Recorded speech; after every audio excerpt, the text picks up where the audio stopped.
Spread Great Ideas is meant to increase the signal in a world awash in noise. I'm your curator and host, Brian David Crane, and it is my quest to share the learnings of the world's most interesting people, the disruptors, the outliers, the libertines, and those who've been unconventionally successful so that we can become a little bit wiser together.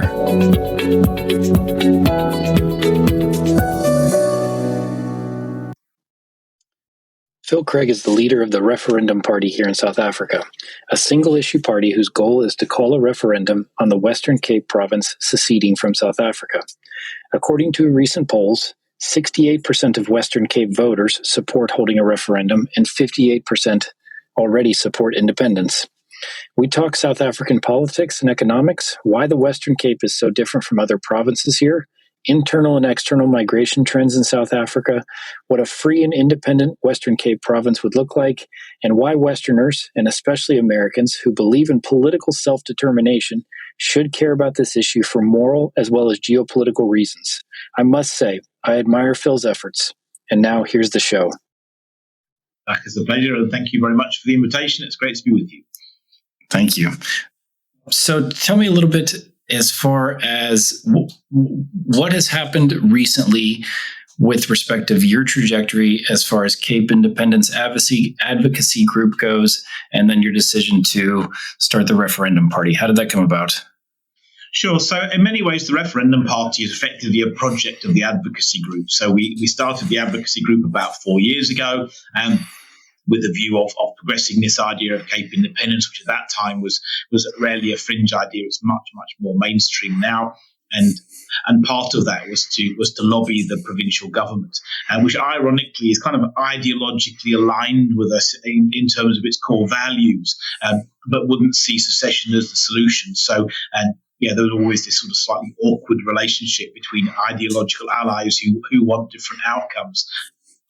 And our intention was always to create sufficient pressure on the provincial government, because unusually in the South African constitution, the premier, the provincial premier, has the authority to call a referendum. He doesn't need the national government to either consent or to approve of that. So that was really our purpose. And actually, fairly early on, we did get that consent. We did get an agreement on a referendum, but ultimately the provincial party that leads the government in the Western Cape reneged on that deal. Was then unwilling and is now unwilling to call a referendum, even though it knows that the majority of voters in the province favour a referendum, and even more strongly, ironically, amongst its own voters as a party. And that effectively, led us in a situation where we had no choice then but to oppose them electorally. We're not trying to get power. We're not likely to get anywhere near sufficient votes anyway, but that's not our ambition. We're just trying to create political leverage here against the provincial government to force it to effectively listen to its own voters. And so how does the parliamentary system work at a provincial level? So let's assume, based on your polls, what do you think? You might get 10%, 20%, 5%. What are you able to achieve based on getting some sort of power inside of the Western Cape provincial government? So look, we're targeting 100,000 votes, which would be about 5% of the likely voters in this election. Look, we only launched the party in November. This has sort of happened quite, and one of the fortunate things is that the provincial government pursued some delaying tactics for some time, which to a certain degree quite effectively, because we sort of held off, hoping that they would. Believing that they would honour their previous agreement. But that's enough. And we're not fighting alone. There are other political parties who are already advocating for Cape independence. So collectively, we would like to think that we'd get about 7 or 8% of the vote in the Western Cape. And that will be enough to force a referendum on Cape independence, I'm fairly sure. And that would include, as driving around here in the Western Cape the past couple weeks, that would include Cape Exit, they have a blue and white. They've created like a Western Cape's flag iconography, and there's also a yellow and green one, the VP. Yeah, if I get the acronym right. Yeah, so the three of you would basically be able to have control 7% of would get 7% of the vote. Yeah, perhaps more. So you got the Freedom Front Plus, who are currently, that's the one with the green and yellow. actually in English it's FF plus, Freedom Front plus, but the predominantly it's an Afrikaans-speaking party, so it's Vryheidsfront, which is just the same thing in Afrikaans, and that's where the VF comes from. And they had about 3% in the last election. They support Cape Independence.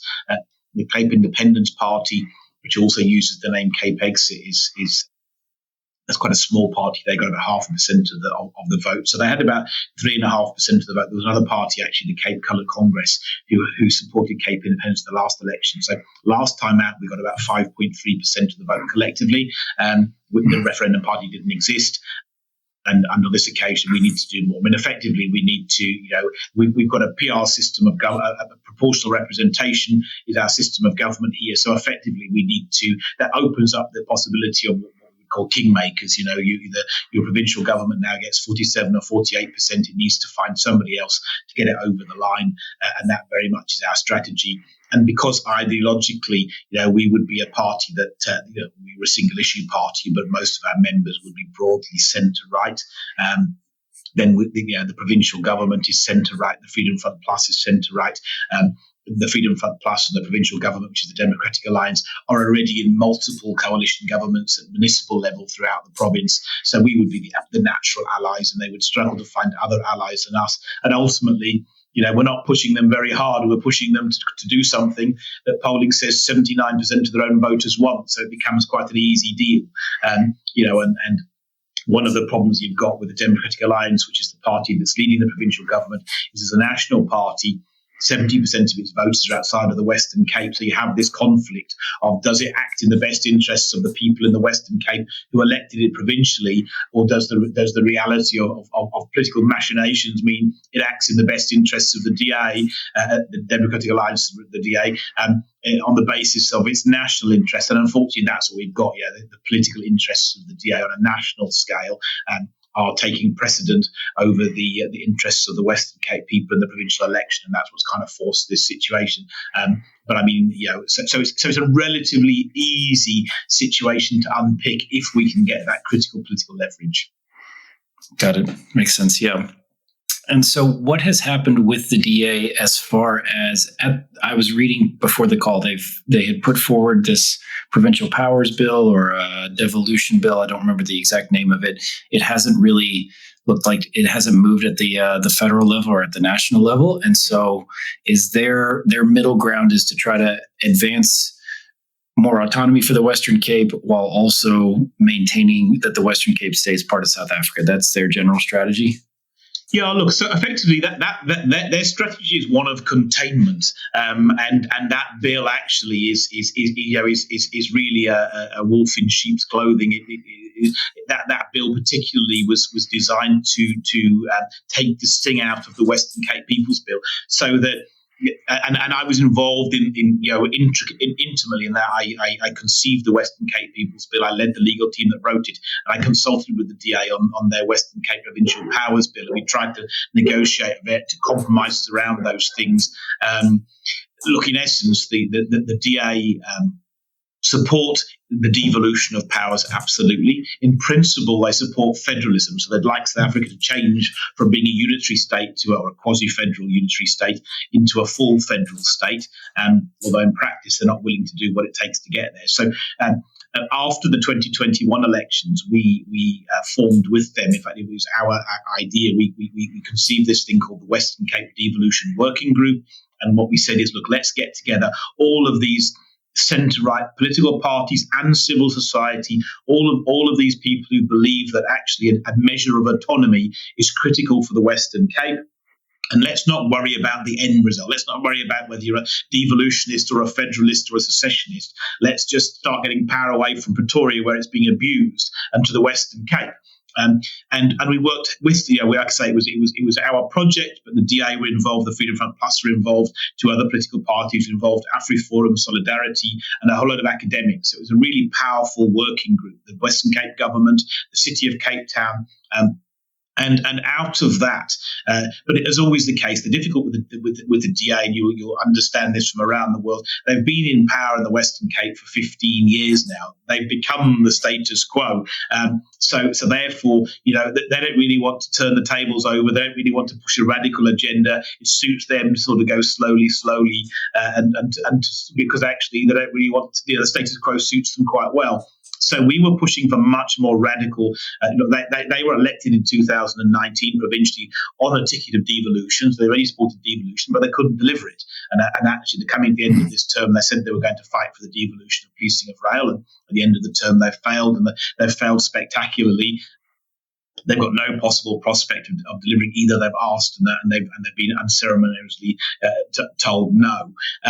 We then sat down with them and said, well, look, actually, international law, which then is manifested in the South African Constitution, provides some really strong opportunities for autonomy. Everybody has a right to self-determination.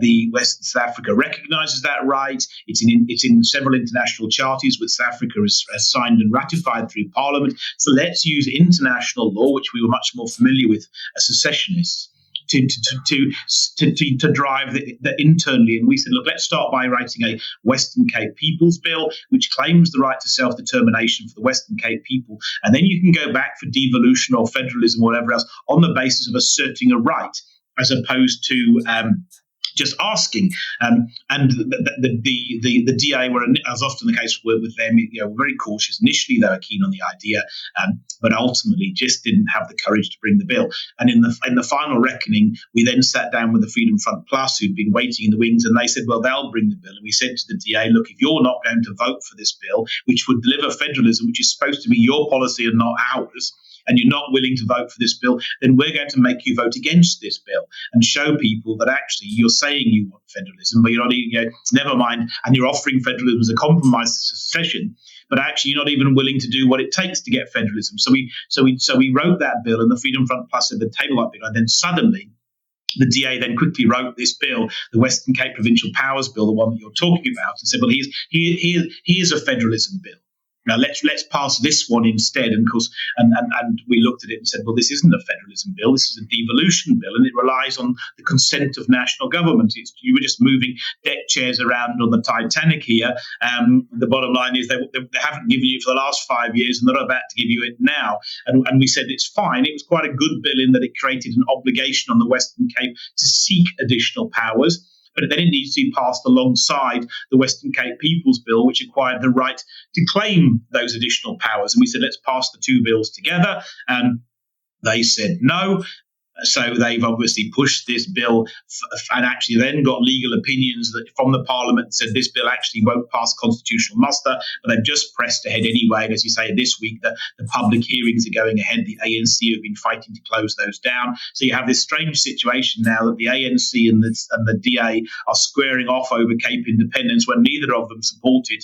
And this was a compromise bill from the DA. So from our point of view, there's a certain amount of sort of schadenfreude watching this. We support the bill. We're glad the DA brought this bill, but actually their motivations was effectively to try and undermine the other bills and get out from this corner to try and placate the Western Cape people with effectively something that wasn't quite what people think it is, and the consequences it's blown up in their face. And we want the bill passed, but actually we want them to realise, listen, there is no happy solution here. There is going to be no kumbaya with the ANC. You're going to have to get real about this. And actually, you need to pass the Western Cape People's Bill. And actually, more important than that, you need to call a referendum on Cape independence, even if you're a federalist. Your best way to negotiate federalism is to get a mandate for independence and try and compromise with the national government, as opposed to constantly go cap in hand. So that's the kind of how the scenario is played out. From our point of view, we've recognised devolution isn't possible. We've established that federalism isn't possible because the DA aren't willing to actually do what it takes, which brings us right back to secession, which is what we wanted all along. But effectively, the middle ground has been taken off the table now, and it's Cape independence or nothing, effectively. I guess that's kind of okay with us too. And what happens if, great summary, thank you. So what happens if in this election, how do you see the numbers shaking out both at a federal level, let's say, and so let's assume you get to the 7%. You then become the kingmaker in the Western Cape. The DA is forced to push forward with, basically push forward. You've created leverage against them. They're between a rock and a hard place. They push at the federal level for this. And you have what does it look like at the federal level? Like the EFF is the kingmaker and the ANC doesn't make to 50%, or the DA somehow forms some sort of, like, what does it look like at the federal level post? So at the federal level, you meaning the national level, the national government? Yeah.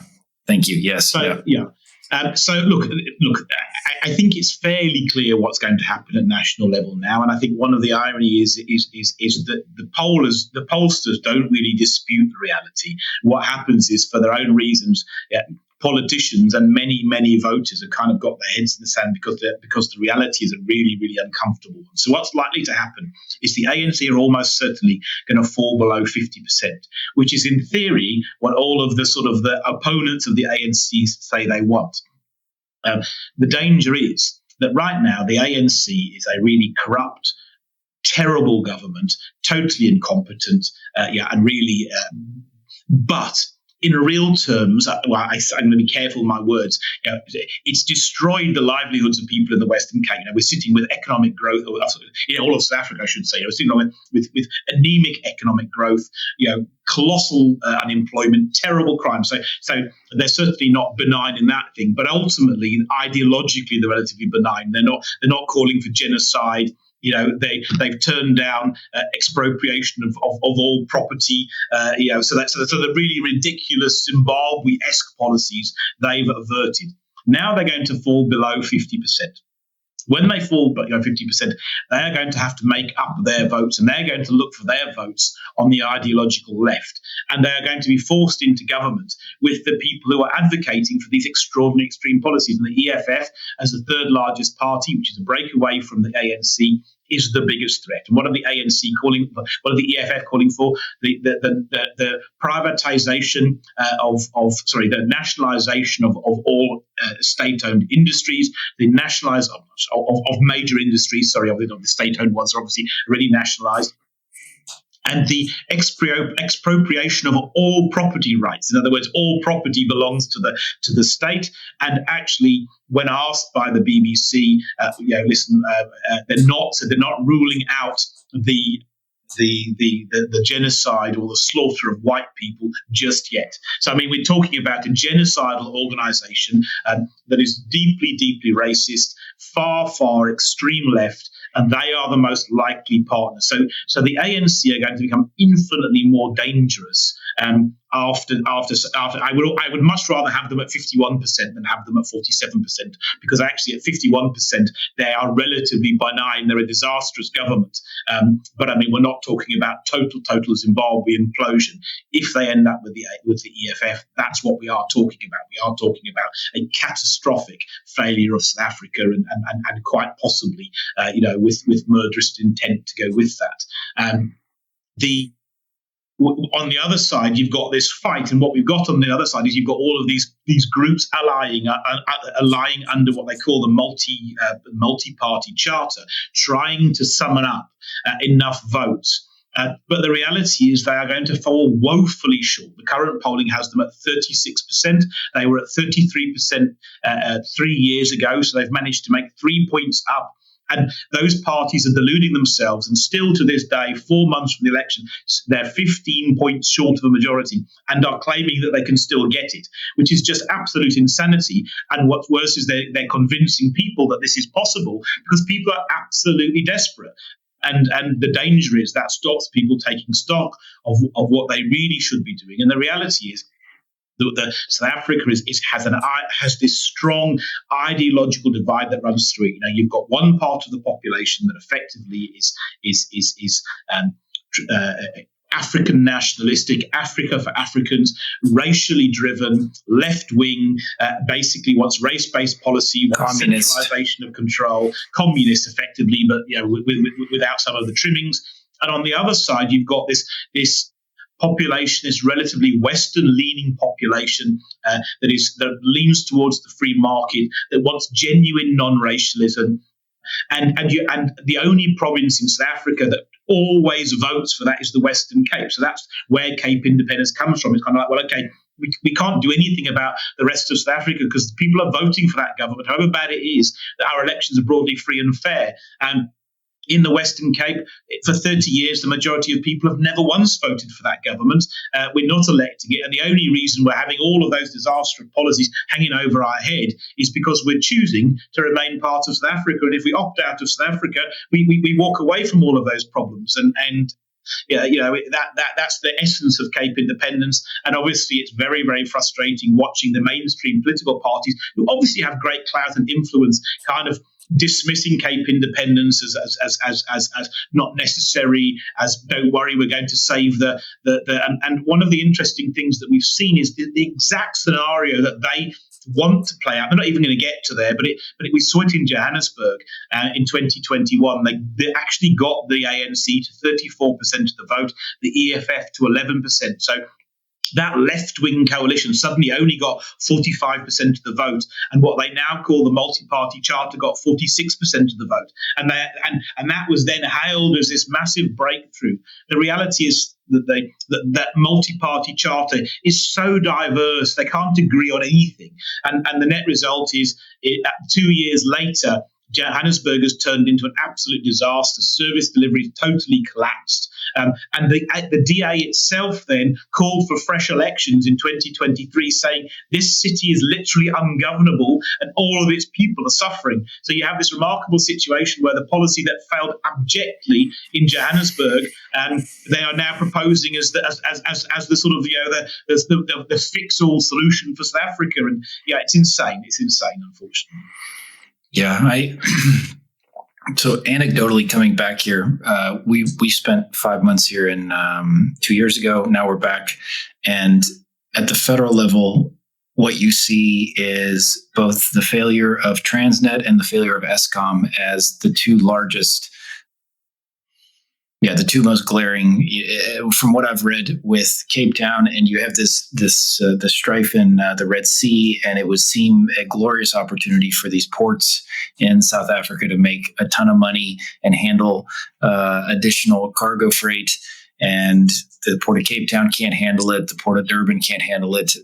And Eskom, which is also a state-owned enterprise, just doesn't seem to be able to get out from underneath load shedding. I was just watching an interview with Andre de Ruyter and read his excellent book, Truth to Power.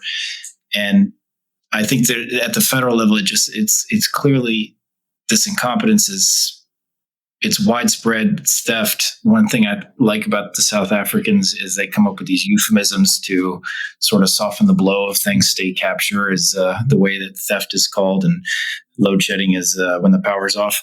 But I think that, so like inside of South Africa, it seems like what's happening is that there's also this term semigration, where you have people from Joburg who are moving down to the Western Cape. They're selling their property, or is this like retirees, or is this people who are working age? Like who's driving this semigration? Well, I think everybody. So ultimately, I think, it's an extraordinary situation. If you start to look at the skilled population of South Africa, everybody is busy making a plan. There's a saying in South Africa, a boeremarke plan. The Afrikaners, the other day, whenever there's a problem, we'll find a solution. And at this point in time, everybody is sitting. I have seen the statistic. I can't remember, but the percentage of skilled people who are thinking leaving this country is absolutely astronomical. It's said to be more than half of them. And I think people are saying, well, what do I do? Do I go and move to Europe? Do I go and move to the States? Do I move to Canada? Do I move to Australia? Or do I move to the Western Cape? And in the Western Cape, in some ways, you can buy yourself a little bit more time. The Western Cape, we have to be absolutely clear. I so wished it wasn't the case, because I live here and all my assets are here. Definitely has not got a rosy long-term future. At the end of the day, South Africa will catch the Western Cape up. But for now, because we have this other government that at least manages relatively competently and honestly and tries to appoint on merit and has strong fiscal disciplines, that at least in some of the areas we've created a relatively functional society, and so much more functional than the rest of South Africa that many people are saying, well, look, I'm just going to move to the Western Cape. So for example, where a lot of the things that the Western Cape is doing are things that can help itself. So 80 or 90% of the jobs in South Africa are being made in the Western Cape, even though we represent 11% of the population. The Western Cape has already made steps, so it's busy creating its own electricity. And in 5 years' time, load shedding, blackouts, as you say, the proper term, blackouts will be finished in the Western Cape because the local governments have just basically started generating their own electricity. They're not even allowed to by law. They've ignored the law. They've gone out to the market, and they basically are going to fill in the gap and create electricity. So you have this resilience. So the Western Cape now offers, and people say, well, it's like a completely different country, and it is like a completely different country. Literally the way the roads are kept, the way the hospitals work, the way that the schools work. It doesn't mean that we're not without problems, because we absolutely do have problems. But people are then moving from up country to this more functional society and hoping that somehow that they can kind of outrun communism. But the reality is, and I'm using the word communism in its broader sense. The reality is you can't outrun communism, because what follows you is all of the people who voted for communism too, and that's exactly what's happening in the Western Cape. And the poorest province in South Africa is the Eastern Cape, which is next door. It's only ever been governed by the ANC. Give the ANC an overwhelming endorsement in these elections without a shadow of doubt, and yet in the last decade, about 15% of its population has moved to the Western Cape to run away from what it's voted for. And when it arrives when those people, they settle land illegally in the Western Cape on a mass scale, and we know from polling when they get here, they vote for exactly what they've run away from, and we're seeing this serious demographic shift of the population in the Western Cape. And I have no issue with the race part of that. I have an issue with the ideological part of that, because eventually the Western Cape is going to end up voting for communism, and that's the end. And that's why Cape independence is so important at the end of the day. They're actually just saying, look, for people who vote differently, we've got to close the borders now. We've got to seal ourselves off and be able to vote sensibly for non-racialism, for these market, but to create this functional state. And then after that, perhaps we can move back and we can help South Africa, and we can play a development role. But first of all, we have to save ourselves, because in 10 years' time, the Western Cape will look like the rest of South Africa if we don't get Cape independence. Yeah, it's a similar dynamic in the U.S., where California is effectively a third world country. You have the uber rich, you have a widespread, the middle class has totally been hollowed out. The people who voted for these policies, left-wing policies, for lack of a better way to put it, they leave California because it's become untenable. They move to other states, and then they vote consistently like they voted in California, and bring the same failed policies from California to elsewhere in the U.S. Colorado is an example of this. There's a lot of talk internally of how to keep Californians from from moving to your country, so you can sort of insulate yourself from this. And it's what you're describing with the Eastern Cape, or from voters from elsewhere in South Africa as they come to the Western Cape. So then I think it's interesting as well, so people understand this, like the demographics inside of the Western Cape versus, let's call it, elsewhere in South Africa, and also because you have this two policies that I'm aware of, this like BBEE, I might get the acronyms wrong, but this broad-based Black Empowerment, BBBE, and you have this effectively like a racist procurement setup, where if you are a state-owned enterprise, you need to buy according to the racial characteristics of the owners of the companies. And so a big part of what's happened in Cape independence, from what I was reading, is it's actually this group of people called coloreds that are very pro Cape independence and very pro referendum party, because they're kind of in the worst of both worlds, right? Like they don't get any of the quote unquote benefits of BBBE. And yeah, do you want to talk about that for a minute? Sure. Yeah. Look. So the Western. So yes, the Western Cape is demographically very different. Ironically, it's the most racially diverse province in South Africa. So broadly speaking, the population of the Western Cape as we currently stand is about 46% what we would call coloured, people who are brown skinned, and often and they will largely be an amalgamation of the original Khoi and the San indigenous people, who over time will have then mixed with Malay settlers, with European settlers, and actually now it's very difficult to say, who's what in there, but that's a population group that is probably the most indigenous to Southern Africa, or South Africa, and certainly to the Western Cape, and that's they were the majority.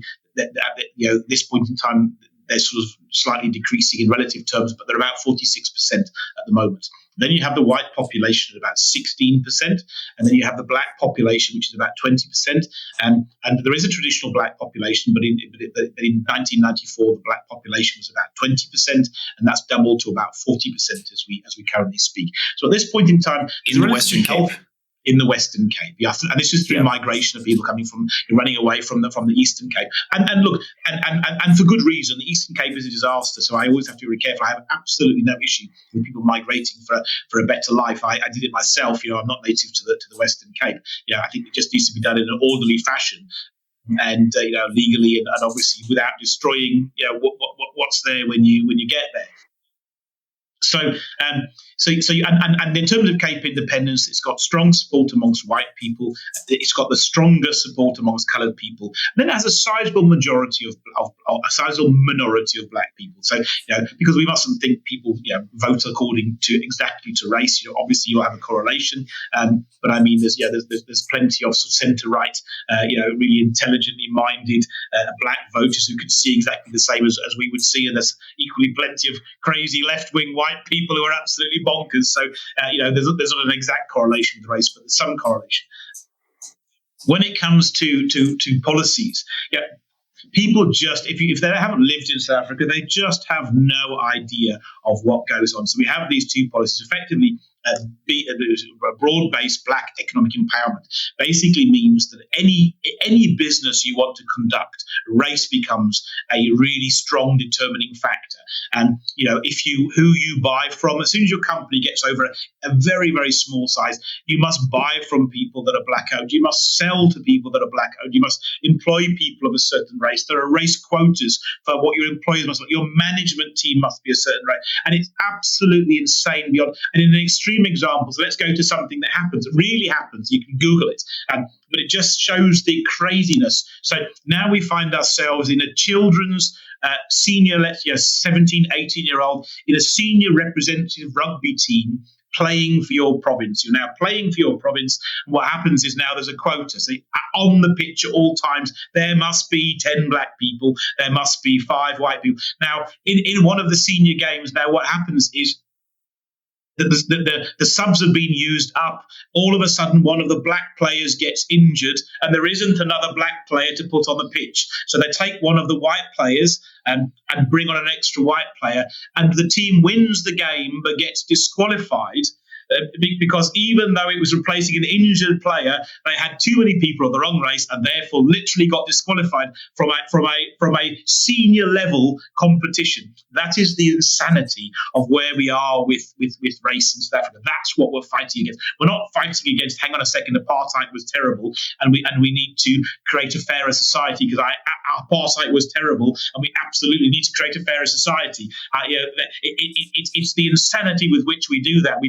How do we create a fairer society? By creating a vibrant economy which creates work, by creating education, by uplifting people, so that ultimately we create opportunities for people, and we get away from our terrible past. We don't do it by taking the very worst aspects of apartheid and repeating them again ad nauseum, which is exactly where we are now, and that's what we're trying to get away from. Yeah, is there a push at all at the federal level? So what is the history of some of these bills as far as so you had the National Party, there was this transition from the National Party to the ANC under Mandela, and like, when did these policies come into effect? They came into effect in the 90s. And is there a talk at all at the federal level of actually trying to get rid of these, or because they're to me the root of a lot of the stuff, which is it's like very anti-meritocratic, right? Like it basically it's race based, it's not meritocratic, and it's racist. Like if you want to point at a policy, it's like purely racist. These things. Is there any talk of scrapping them? Probably not, because the ANC benefits the most from it. Exactly the opposite. They're being strengthened every year. So every year, right now, they're talking about strengthening. So what these policies came in under Thabo and Mbeki. They came in the late 90s, early 2000s, and they what happens is it's a classic case of left wing politics.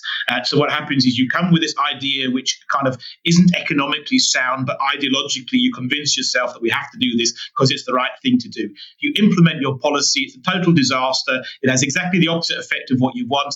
You should sit down and go, okay, well, that didn't work. But you sit down and go, well, we just didn't do enough of that. So then you ramp up the regulations a bit more, and then you sit and then you come along and you say, oh, well, hang on a second. The boards of our top 100 companies are all 50% white, but actually white people make up 16% of the population. Well, then we must need to have stricter laws. We must have fines. We must threaten people with prison. Nobody sits down and says, well, what percentage of university degrees went to accountants? Do you know what I mean?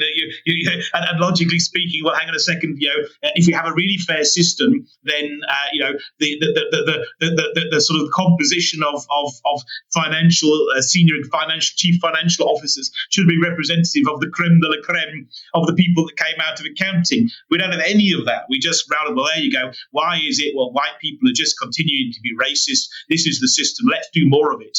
Well, that's not strict enough. So right now we're busy ramping up BEE again. We've just changed last year affirmative action to literally impose in every single industry. We now have quotas. If you have a fish and chip shop, there is a quota for what your race composition must be for your staff in your fish and chip shop.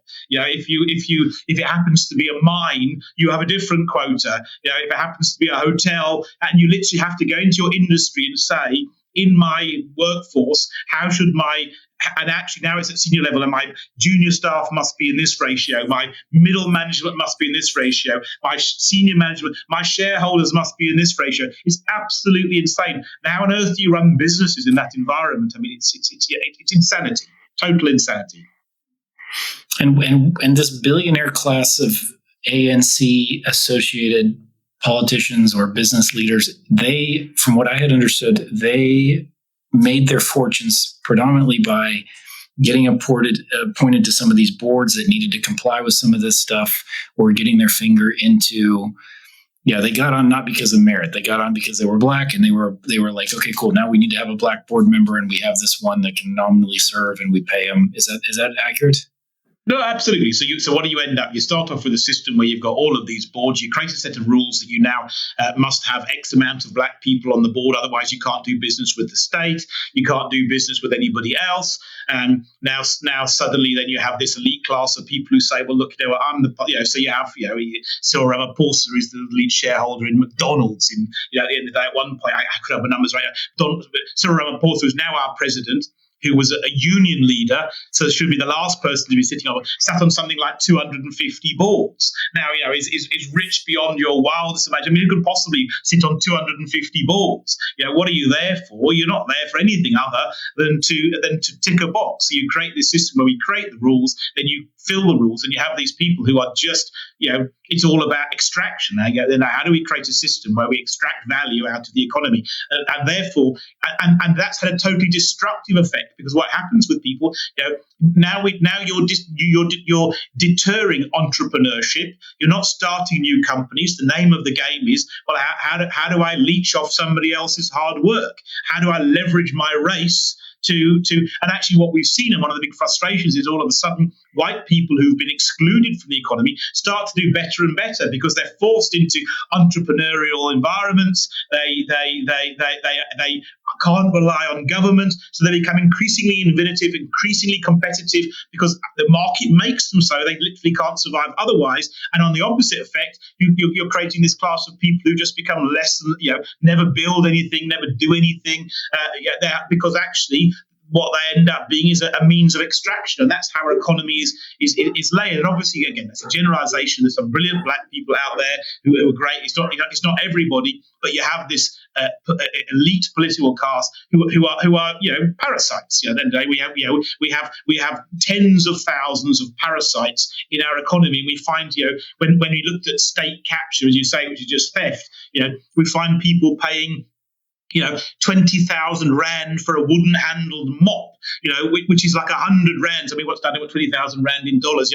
$1,000. $1,000 for a wooden handled mop. I mean, it's why? Well, they bought it for $1 and they marked it up $999. They were the preferred supplier. You had to buy from them because they were black. It's insane. It's insane. Yeah. It makes. There's it's analogous with DEI in the States, where you have, ironically, the group that is it's white men who are excelling under DEI because they're the only ones who have taken, received, and are able to recalibrate from negative feedback. And if you're in one of the protected classes that functions under DEI, if you are a lesbian, black, who knows what, and you've never gotten critical feedback in your life, then as soon as you get into the workforce, you wind up with somebody telling you that your work product's not good, and you take it as a personal attack on yourself, and you think it's based on race, and they're just like, no, what you've done is not good. So what's happening in the US with DEI and these Fortune 500 companies is they're actually hiring more white men, particularly that came out of the military, because they're the only ones that can take constructive feedback. And it's what you're describing with white South Africans here. And so what is I think the last question I'm left with is that, like, this group of talented white South Africans, I was looking at the demographic trends before we started. They're still emigrating. There is sort of like a hollowing out of people in their, let's say, 20s to 40s that have left, or that have a second passport and are like actively looking at leaving. Is that accurate? No, look, absolutely. The popular, I think the statistics are something scary. Like, look, and we should say it's not just white people that are leaving; skilled people are leaving. Indian, coloured, black. We're hollowing out skilled people because effectively you're sitting in this environment where our currency is worthless. Particularly if you're from it is slightly different. If you're from the ethnic minorities, white, coloured, or Indian, then you are disadvantaged compared to other people, and you start to look and say, well, never mind me, I may be fine, but what about my children? What world do they grow up in? At the end of the day, it becomes really difficult for now that they can't play for the sports team because they're the wrong colour. They can't get into university because they're the wrong colour. They can't get a job in certain sectors because they're the wrong colour. And eventually, at some point, you go, well, look, I could just go live somewhere else, and I don't have any of this. And that, of course, is a great failing, because the state thing is, well, hang on a second, but you benefited from apartheid, and now obviously there's almost nobody left that was voting for apartheid in the workforce with 30 years past, more than a generation past that. And, it's absolutely insane. So if you want to somehow have a quota against 70-year-old men, then fair enough. But actually to be discriminating against children that were born 25 years after apartheid finished, is crazy, and of course people are leaving en masse, and as there's a ratio between skilled labour and unskilled labour. So we've got this massive vat of unskilled labour which we just can't absorb into our workforce. So we have unemployment rate at about 45%. And amongst youngsters, up nearly 70%. It's catastrophic, and it's entirely self-inflicted. South Africa has got minimal wealth, it's got assets, it's got space, it's got infrastructure, amazing weather. World-class institutions which are all getting degraded, but I mean they're kind of still there. We've got a massive rail network, universities, mineral wealth, probably more than most other nations on earth. South Africa doesn't have to be a poor country. It's vast. It's 1 million square hectares. And we've got a population of 70 million. I mean, it's South Africa should be absolutely sailing, and it's not purely because of self-inflicted policy. South Africa is a man-made disaster. And what your vision for the Western Cape, if and when it's able to secede, what does that look like? It's on the model of a Singapore or a Hong Kong, or what does it? What is it? It's non-racialist, but what does it look like as far as what do you see? So, look, what do we see? So, first of all, effectively, what South Africa should have been, the rainbow nation. So we say, right, hang on a second, we just close the border. We know how we've been voting for the last 30 years. We carry on voting broadly the same way. We create a market-orientated economy. We propose merit. We fix our schools, our educations. We have a decent tax regime. We encourage investment. Obviously, South Africa is very anti-business. All of a sudden, we're pro-business. The last 10 years, the Western Cape has an average economic growth of 1.1% and an average population growth of 1.6%. Everybody is getting poorer. Suddenly, the Western Cape should be having a 10% growth rate like Rwanda. It's got ports, it's got infrastructure links, it's got still a skilled workforce. It's got a lot of people that speak English extraordinarily well. It's got a fintech sector, it's got an agri sector. It's really good for renewable energy. There's all sorts of things that the Western Cape has got. And you see, suddenly, just by taking away all of those bad policy choices, that we suddenly unlock the potential of these people. And then you have this massive diaspora of people who are desperate to come back. South Africa is a magnificent place to live. Cape Town, even now, is voted second best city in the world. People love the Western Cape. People will come back when they can come here and prosper, and all of a sudden it'll become. We laugh, not economic tiger, because it become the economic lion. I don't know what do we call it, but we create an economist often say Western Cape becomes this giant special economic zone.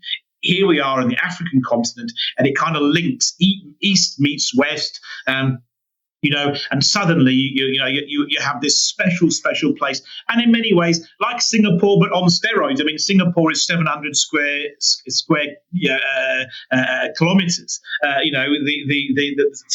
It fits 30 times or 40 times over or more into the Western Cape.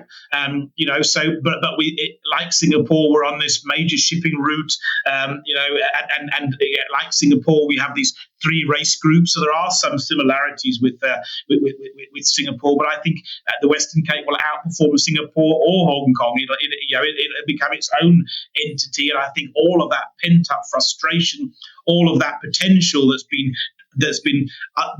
under. I want to think of the Afrikaans word. Sorry, but you're pressed down and suppressed will suddenly burst forth and come to life, and it'll just be an extraordinary success. And because of that, brilliant for Southern Africa. I think then it will become an inspiration that spills over into other countries, because once you split South Africa up, and now you're left with people say, I think Elon Musk tweeted the other day, why don't we take a country in half and let the communists have one half and the capitalists have the other half, and come back and see what's happened. Well, let's do it here. And that's exactly what we're going to see, that all of a sudden the South African government is going to have absolutely no excuses, because Western Cape, well, they had apartheid, they had this, they had that, all of the things that we've had, they've had. So suddenly, if we're growing at 10% and we become a first world country, then all of the excuses are gone for South Africa. So obviously, they're self-inflicted, and not even the government will be able to. Well, they will, of course, but we shouldn't be able to deny it.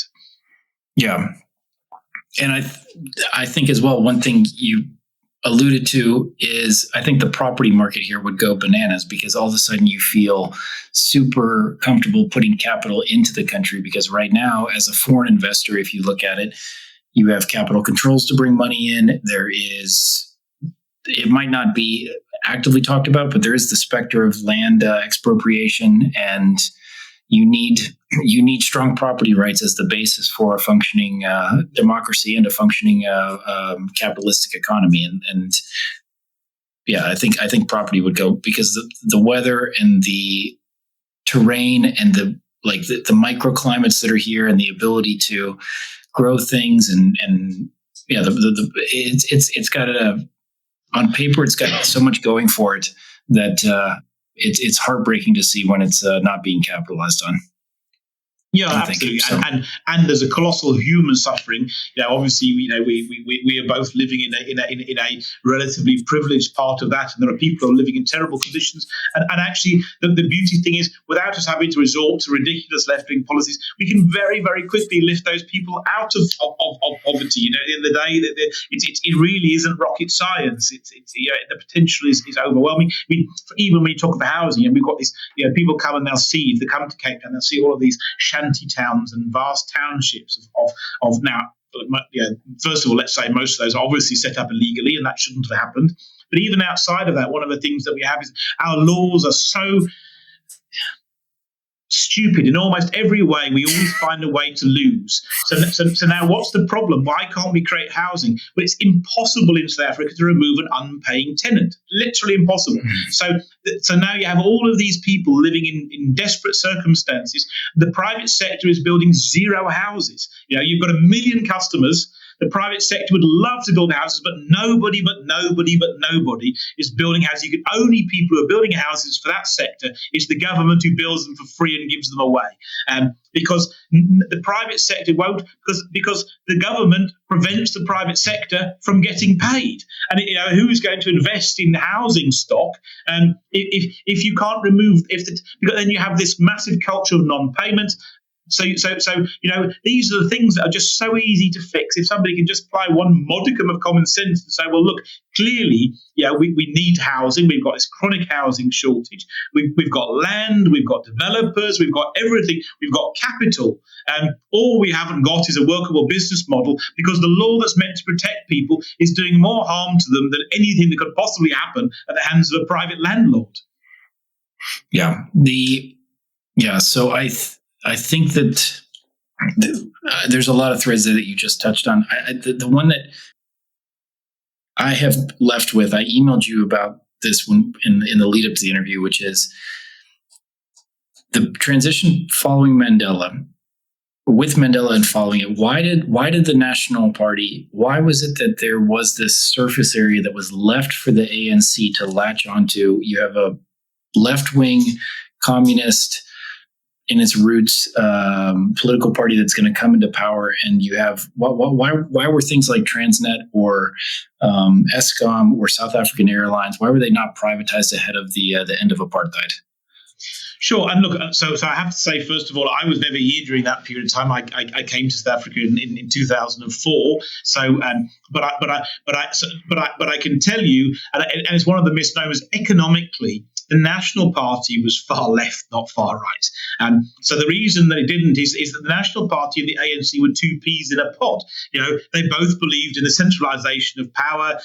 So therefore they were on the same page. And when you look back, people were, for me, it was quite shocking to come here. So, for example, let's take a sector like farming in the Western Cape.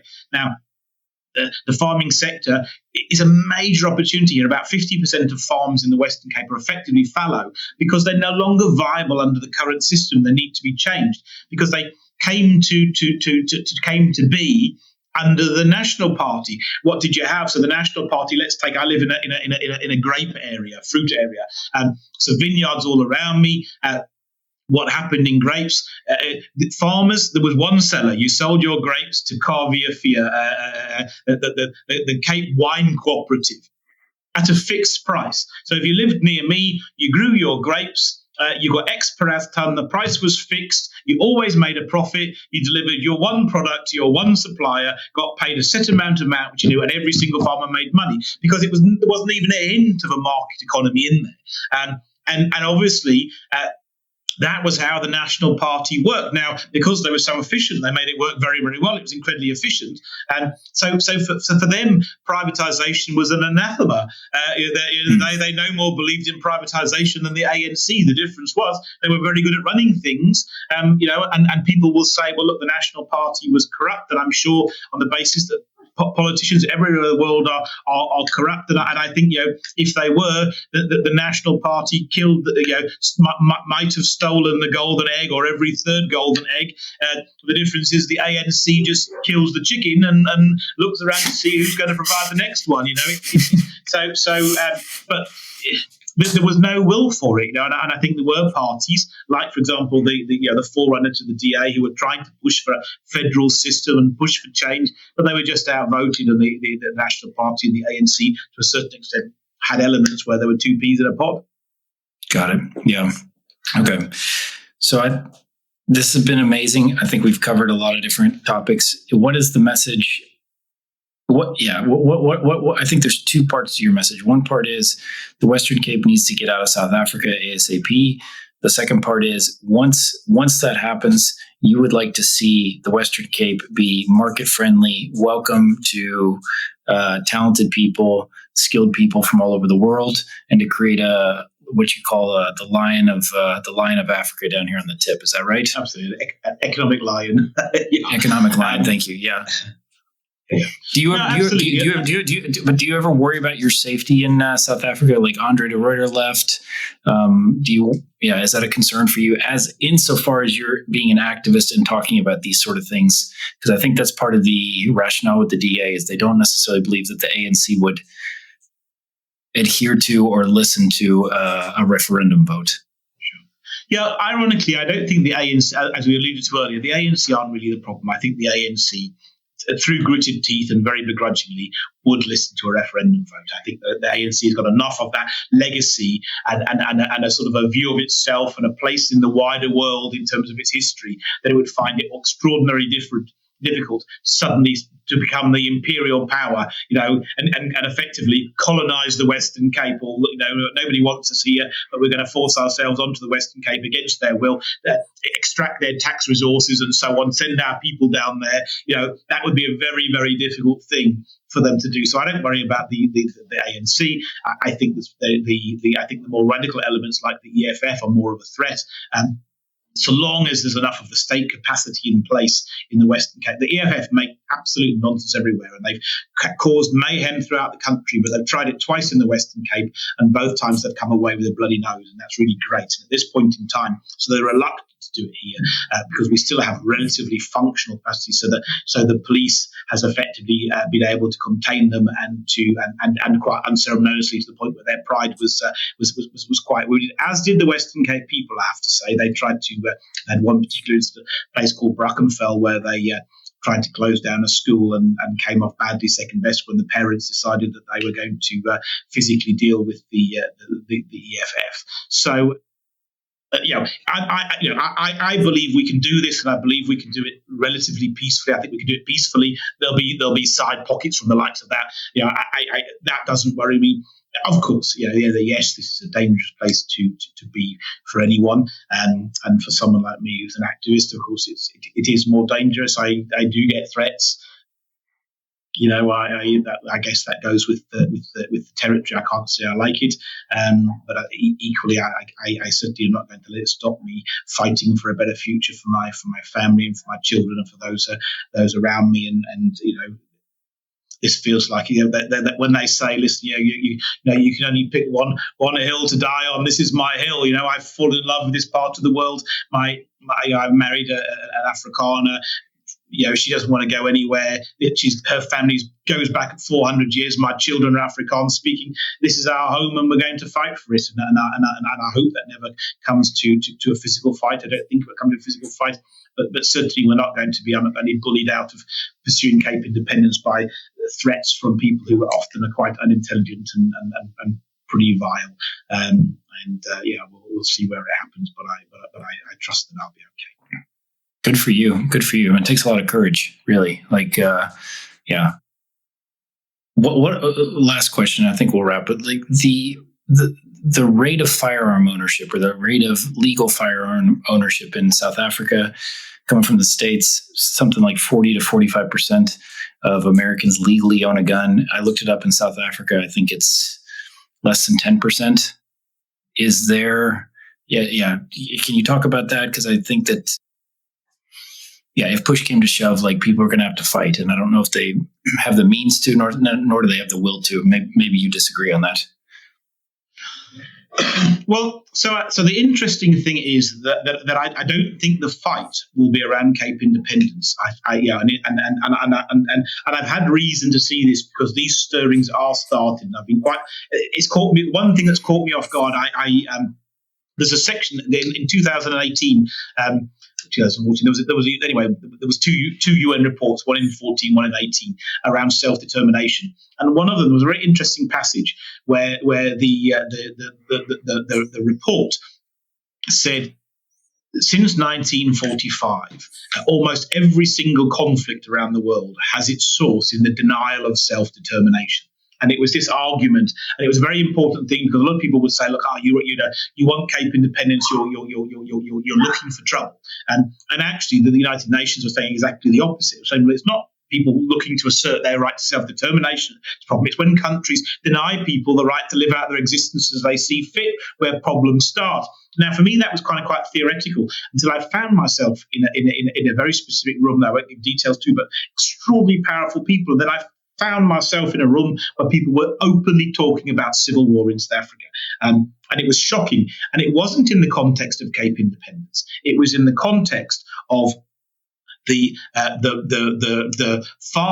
ANC effectively falling below 50%, the EFF coming to power, and then all of a sudden now you have the seizure of farmlands, you have the claiming of property rights, you have open this person that's threatening the genocide of whites, and I can tell you that there is a mass arming going on of untraining of minorities understanding, and that ironically isn't in the Western Cape because our solution is Cape Independence. So is there a prospect of a civil war in South Africa? Yes, there is. Is that because of Cape Independence? No, it's not. It's because of the reasons of Cape Independence. Because if in a country where 15 million people are not Black Africans, if you get an African for African dictator that comes to power that threatens genocide, then he's going to have to deal with 15 million people who really don't like him very much. And that is not a prospect that in any way appeals to me. It would be an absolute tragedy. But actually, the lesson comes back, and when I heard those things, and I was in there, then I was instantly reminded of that section in the United Nations. It's not taking the steps that causes the war. You've got solutions in Cape Independence and other solutions around the country. And if we don't take timelier steps now whilst we can, and we deal with this democratically according to the Constitution, peaceful vote, then in 10 years' time or 15 years' time, we're going to deal with it in a far more unpleasant way. Yeah, 100%. Yeah, there's only two ways to solve a disagreement: it's either through words or force. And and if words cease to work, then you're only left to force. It's also part of the reason, in my opinion, to just generally be in favor of free speech, which is that you need to allow people to be able to speak it out. Because if you shut down or shout down their point of view, then they're only left with force as a means of resolving their problems. Cool. Thank you, Phil. I appreciate your time very much. I loved the history lesson and the context as far as what's happening here in the Western Cape. I love it here and would love to see the Western Cape be independent. What can people do? If you're South African and you're a voter in the Western Cape, obviously support the referendum party. If you're outside of the Western Cape and you're South African, or you're not South African but you care about this part of the world, what can people do to help your efforts and help the referendum party? So as you say, in the Western Cape, vote for us. Outside of the Western Cape, you can still vote for us. We'll be on the national ballot. So, I use the expression. I often think of the independent Western Cape as kind of as Israel for the Jews. You don't need to live in Israel to benefit from its existence as a Jewish person. And I think these ideological minorities in South Africa will benefit greatly from having an ideological homeland, this kind of Western-leaning section, who not only are a haven and a safe haven in a time of crisis, but you've also got an ally, you've got a neighbour who basically is going to have the ability to project real force. So therefore, that's really, really important. And ironically, outside, there's a big role for the international community. So in terms of the states, I think there's an awful lot to be done. Why will the ANC ultimately grant Cape independence? Because it'll get lent on by its international allies, and the US probably more than anything else is critical. And I've been surprised, actually. I don't know, maybe you go, but I would have thought they would have got to my door, and they haven't. I've been amazed at how slow the US and other countries have been to recognise the strategic significance of Cape independence. I mean, here you are, the Suez Canal is in control of BRICS, and you've got Southern Africa in the control of BRICS. Then here you have this liberation movement on the southern tip, on the Cape Sea route. It's that, and in 20 years' time, the US will have no allies here. So I've always been amazed that the US has taken such a handoff role. And in your audience in the States, I would say, look, get involved. Never mind our interest. The US has got interest here, and it should be recognizing that because there's a very, very limited time window here to secure this Western footprint and on the African continent. And when it's gone, it's gone. And then you've got BRICS controlling the Suez Canal and the Cape Sea routes, and that is a position that I don't think is a healthy one for the world. Yeah, it's a geopolitical imperative, if for no other reason than that the policymakers in the U.S. should be paying attention to this. And I think they just generally, the policymakers in the U.S. by and large are left wing, and that they would not. But I agree with you. I understand the points, and I think if you look at a map, the U.S. needs to be actively supporting Cape independence. So, thanks for your time. I will include links to the Facebook page and to you and CIAG and all the different, let's call it the web of activism. Yeah, that's generally pushing for Cape independence. And we will be here for the election, and hope for you to get your 7%. Thanks, Brian. Really appreciate it. All right. Thanks, Phil. Bye-bye. Hi again, folks. If you enjoyed the show, I've got a favor to ask. Would you mind leaving a positive review on iTunes, Spotify, or whichever platform you've been listening to this podcast on? Every one of those helps. If you didn't like the show, or if you've got feedback about it, let me know via the contact form on spreadgreatideas.org. I'd like to hear from you as far as what can be done to improve. Again, if you enjoyed the show, then please help out by spreading the word. And if you didn't, let me know how to improve it.